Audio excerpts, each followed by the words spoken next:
Top quality और consistent performance के लिए सिर्फ सिल्वर पंप नाम याद रखना। ಇನ್ನು ಮಹಾಮಳೆಯ ಆರ್ಭಟಕ್ಕೆ ಕೆಆರ್ಎಸ್ ಡ್ಯಾಂ ಬೋರ್ಗರಿತಾ ಇದೆ. ಕೆಆರ್ಎಸ್ ಸಂಪೂರ್ಣ ಭರ್ತಿಯಾಗೋದಕ್ಕೆ ಕೇವಲ 4 ಅಡಿ ಮಾತ್ರ ಬಾಕಿ ಇರೋದು. 19 ಗೇಟ್ನಿಂದ 33,000 ಕ್ಯೂಸೆಕ್ಸ್ ನೀರನ್ನ ಬಿಡುಗಡೆ ಮಾಡಲಾಗಿದೆ.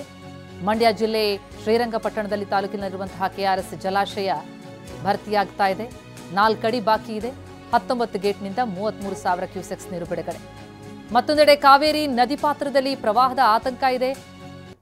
ಬಲ್ಮುರಿ ಸಂಗಮ ಮತ್ತು ಗೋಸಾಯಿ ಘಾಟ್ಗೆ ನಿರ್ಬಂಧ ಹೇರಲಾಗಿದೆ. ಅಸ್ಥಿ ವಿಸರ್ಜನೆಗೂ ಕೂಡ ನಿರ್ಬಂಧ ವಿಧಿಸಿದೆ ತಾಲೂಕು ಆಡಳಿತ. 121 ಅಡಿ ತಲುಪಿದೆ ಕೆಆರ್ಎಸ್ ಜಲಾಶಯದ ನೀರಿನ ಮಟ್ಟ. ಬರೀ 4 ಅಡಿ ಮಾತ್ರ ಬಾಕಿ ಇದೆ ಸಂಪೂರ್ಣ ಭರ್ತಿಯಾಗೋದಕ್ಕೆ. ಗಮನಿಸ್ತಾ ಇದ್ದೀವಿ 19 ಗೇಟ್ನಿಂದ 33,000 ಕ್ಯೂಸೆಕ್ಸ್ ನೀರನ್ನು ಬಿಡುಗಡೆ ಮಾಡಿರೋದನ್ನು. ಈ ಹಿನ್ನೆಲೆಯಲ್ಲಿ ಘಾಟ್ಗಳಲ್ಲಿ ನಿರ್ಬಂಧ.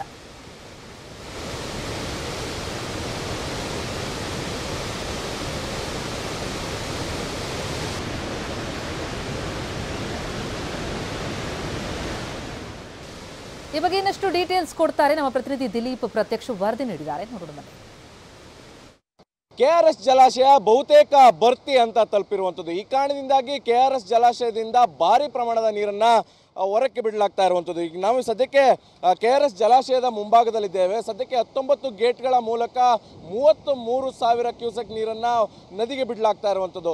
ಸಾಕಷ್ಟು ಪ್ರಮಾಣದ ಮಳೆ ಆಗ್ತಾ ಇರುವ ಕಾರಣಕ್ಕೋಸ್ಕರ ಒಳಹರಿವಿನ ಪ್ರಮಾಣದಲ್ಲೂ ಕೂಡ ಸಾಕಷ್ಟು ಹೆಚ್ಚಳ ಆಗಿರುವಂಥದ್ದು. ಈ ಕಾರಣದಿಂದಾಗಿ ಸದ್ಯಕ್ಕೆ ಕೆಆರ್ಎಸ್ ಜಲಾಶಯ 121 ಅಡಿ ಭರ್ತಿಯಾಗಿದೆ. ಡ್ಯಾಮ್ನ ಸುರಕ್ಷತೆ ದೃಷ್ಟಿಯಿಂದ ಈಗ ಸದ್ಯಕ್ಕೆ ಎಷ್ಟು ಪ್ರಮಾಣದ ಒಳಹರಿವು ಇದೆ ಅಷ್ಟೇ ಪ್ರಮಾಣದ ಹೊರಹರಿವು ಕೂಡ ಇರುವಂಥದ್ದು. ಸದ್ಯಕ್ಕೆ ಈ ಕಾರಣದಿಂದಾಗಿ ನದಿ ಪಾತ್ರದಲ್ಲಿ ಒಂದು ರೀತಿಯಲ್ಲಿ ಪ್ರವಾಹದ ಭೀತಿ ಎದುರಾಗಿರುವಂಥದ್ದು. ಯಾಕಂದರೆ ಮತ್ತಷ್ಟು ನೀರಿನ ಪ್ರಮಾಣ ಹೆಚ್ಚಾಗುವ ಸಾಧ್ಯತೆ ಇರುವಂಥದ್ದು.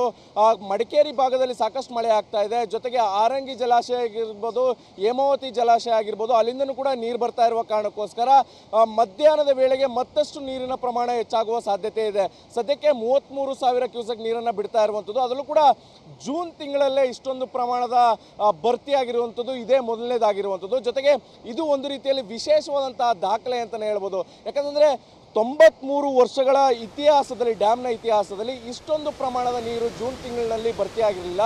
ಆದರೆ ಈಗ ಸದ್ಯಕ್ಕೆ ಅಷ್ಟೊಂದು ಪ್ರಮಾಣದಲ್ಲಿ ನೀರು ಇರುವ ಕಾರಣಕ್ಕೋಸ್ಕರ ಸದ್ಯಕ್ಕೆ ನದಿಗೆ ಸಾಕಷ್ಟು ಪ್ರಮಾಣದಲ್ಲಿ ನೀರು ಬರ್ತಾ ಇರುವಂಥದ್ದು. ಮತ್ತು ಈಗ ನಿನ್ನೆಯಿಂದ ಇಷ್ಟೊಂದು ಪ್ರಮಾಣದ ನೀರು ಬಿಟ್ಟಿರುವ ಕಾರಣಕ್ಕೋಸ್ಕರ ಪ್ರವಾಸಿಗರು ಕೂಡ ಈ ಕಡೆ ಲಗ್ಗೆ ಹಿಡಿಯುವ ಸಾಧ್ಯತೆಗಳು ಕೂಡ ಇರುವಂಥದ್ದು. ಯಾಕಂದರೆ ಪ್ರತಿ ಬಾರಿ ನೀರನ್ನು ಬಿಟ್ಟಂಥ ಸಂದರ್ಭದಲ್ಲಿ ಸಾಕಷ್ಟು ಜನ ಪ್ರವಾಸಿಗರು ಬರ್ತಾರೆ. ಅದೇ ರೀತಿ ಈಗಲೂ ಕೂಡ ಪ್ರವಾಸಿಗರು ಬರ್ತಾ ಇದ್ದಾರೆ, ಬೇರೆ ಬೇರೆ ಭಾಗದಲ್ಲಿ ನಿಂತು ನೋಡುವಂಥ ಕೆಲಸವನ್ನು ಮಾಡ್ತಾ ಇದ್ದಾರೆ. ಸದ್ಯಕ್ಕೆ ಒಟ್ಟಾರೆಯಾಗಿ ಹೇಳೋದಾದರೆ ಸದ್ಯಕ್ಕೆ 33,000 ಕ್ಯೂಸೆಕ್ ನೀರನ್ನು ನದಿಗೆ ಬಿಡ್ತಾ ಇರುವಂಥದ್ದು. ಮಂಡ್ಯ ಜಿಲ್ಲೆಯ ರೈತರು ಮತ್ತು ಮೈಸೂರು ಭಾಗದ ಮತ್ತು ಬೆಂಗಳೂರಿನ ಜನರಿಗೆ ಒಂದು ರೀತಿಯಲ್ಲಿ ಖುಷಿ ಇರುವಂಥದ್ದು. ಯಾಕಂದರೆ ಕುಡಿಯೋ ನೀರಿಗೆ ಯಾವುದೇ ರೀತಿಯಂಥ ಸಮಸ್ಯೆ ಇಲ್ಲ.